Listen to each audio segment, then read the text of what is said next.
Hey, welcome back to the She's Making an Impact podcast, the place where faith meets entrepreneurship. I'm your host, Rachel Ngom. Today, we're diving into something a lot of us wrestle with, and that's that like nagging feeling that you're not ready or you're not worthy to step into a calling that God has placed on your heart. So maybe you're sitting there with a big dream, a business, a ministry, a big, bold step of faith, but you're thinking, who am I to do this? I am not qualified. I am not good enough.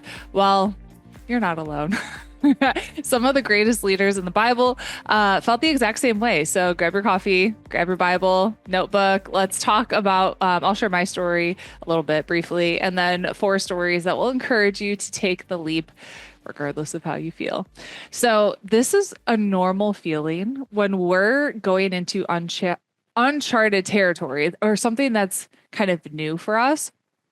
And so I started feeling this way, like as I'm finishing up year 2 of my schooling at the Global School of Supernatural Ministry.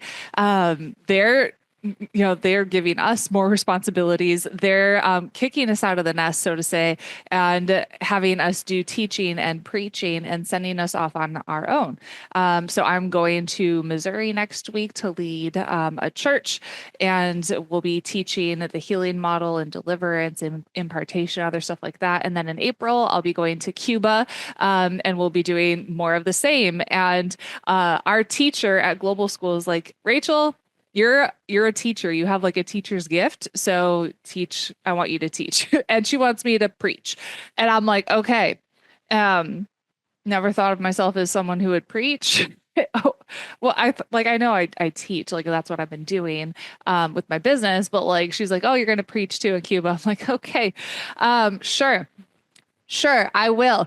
Not with like feeling comfortable about it, but if you're going to give me that responsibility and God's calling me to step out and do the thing, I'll do the thing. Same thing with my church. So like part of my responsibility with school is like, hey, you need to teach at your local church. So I did. It was really fun. I got to lead my like our prayer team on basically the healing model, and it was cool. People got activated and people got healed. It was amazing. Like we got to see God move. And so like the church is giving me more responsibilities. They're having me do teachings and leading Bible studies and other things, and leading pre-service prayer in front of like the whole church that broadcasts over the entire church. And like this might not seem like a big deal for you, but like I'm the girl who, when I first, so like I grew up in the church, but I became a Christian basically like on my own in college. And I was in a Bible study, and we really went around. There was like 4 of us maybe in the Bible study, and I could not pray in front of people. I had this like anxiety. And like when it was my turn to pray, I like completely closed up, had a panic attack, and was like, nope.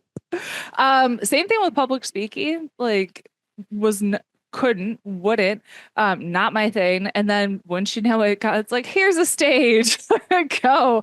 I'm like, okay. So this is happening. And if it's happening in my life, I'm sure like God's calling you to do something too. And so we need to be able to step out and do the thing, even though we might be a little scared. We might not feel worthy. We might not feel like, oh my gosh, I'm not ready. We do it anyways. So let's start with Moses, the reluctant leader. So, you know, Moses, like he led the Israelites out of Egypt. He parted the Red Sea, talked to God in the burning bush. Legend, right?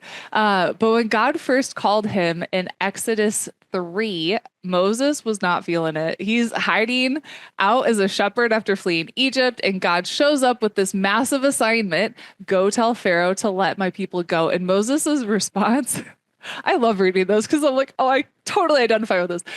Who am I that I should go to Pharaoh? So that's Exodus 3:11. He's basically saying like, God, you've got the wrong guy. I am not a leader and I am not worthy.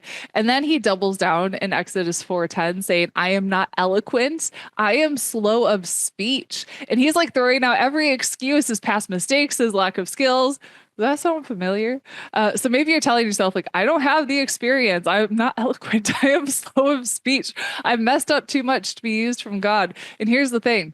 God didn't let Moses off the hook. He said, I will be with you in Exodus 3:12. So he even gave Moses Aaron to help him out. It's like, fine, you don't feel comfortable doing it on your own. Here's Aaron. Aaron will help you too, and I'll be with you. So the takeaway, your calling isn't about your readiness, it's about God's faithfulness.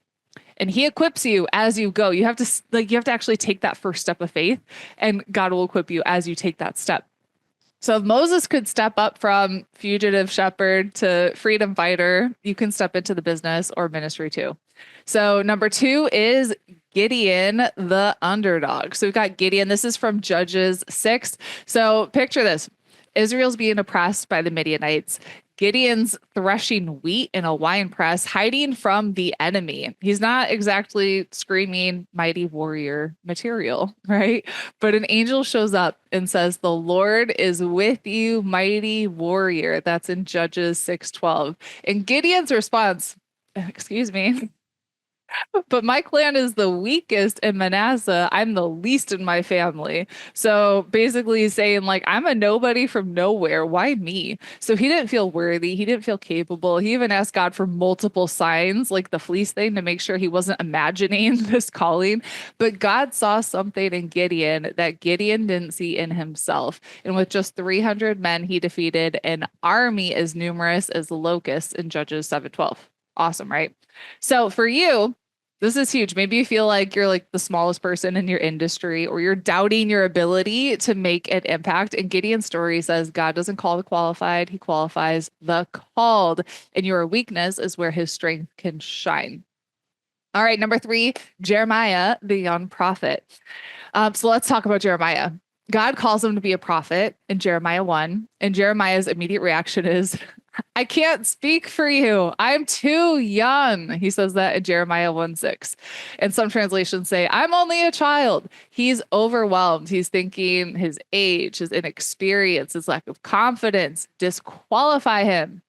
But God shuts that down real fast. And he says, don't say I'm too young. You must go to everyone I send you to and say, whatever I command you, I am with you. That's Jeremiah 1:7-8. So Jeremiah didn't feel ready, but God didn't care about his resume. He touched Jeremiah's mouth and said, I have put my words in your mouth. And Jeremiah went on to speak truth to nations. So maybe you're thinking, I'm too new. I don't have the credentials. So Jeremiah's story reminds us that God's timing and power trump our insecurities, and he'll give you the words, the skills, the courage right when you need them. Number four is actually Jesus when he's turning water into wine. So you might not expect this one. So Jesus is at the wedding in Cana in John 2. And this is his first public miracle, turning water into wine. And his mom, Mary, comes to him because the wedding is running out of wine. And that's a really embarrassing situation back then. And Jesus responds, John 2:4, my hour has not yet come. And it's almost like he's saying, Mom, I'm not sure this is the moment. I'm not ready to like go public yet. But Mary doesn't back off. She tells the servants, do whatever he tells you. And Jesus steps up and he tells them, fill the jars with water. And he turns it into the best wine of the night. And the head waiter shocked, saying, you saved the good stuff for last.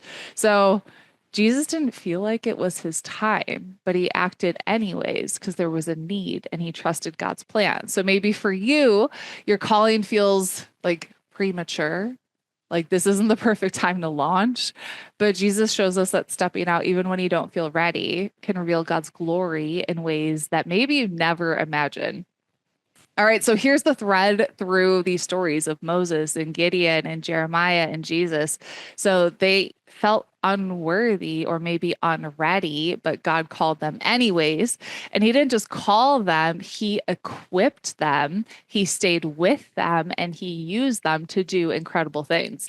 And the same thing goes for you, the calling on your heart. So maybe it's launching a business, starting a ministry, taking a bold step of faith. It's not a mistake. You don't have to feel ready. You just have to trust that God has got you. Philippians 1:6 says, he who began a good work in you will carry it on to completion. So your job is just to be obedient, to step out, and God's job is to help you. help you as you step out. So thank you so much for joining me today. If this resonated with you, make sure to leave a review on iTunes. That helps us reach more people, and share this with a friend. And God's been nudging me to step out and actually take on a few coaching clients, which is what I've been doing. And then he had me shut down my business. It's kind of a long story, but it has been like what I love to do is equip entrepreneurs and help them, and inspire them and equip them to do the thing that God has planted on their heart, and actually like walk with them in the trenches. So if you need support in helping you grow your business, just shoot me an email, clientcare@rachelngom.com. I'm literally going to take like one or two people just because homeschooling and in school and, doing all the things. But if that resonates with you, shoot me an email and we can chat. All right, that's it. I hope you have a great day, and we'll see you next time. Bye.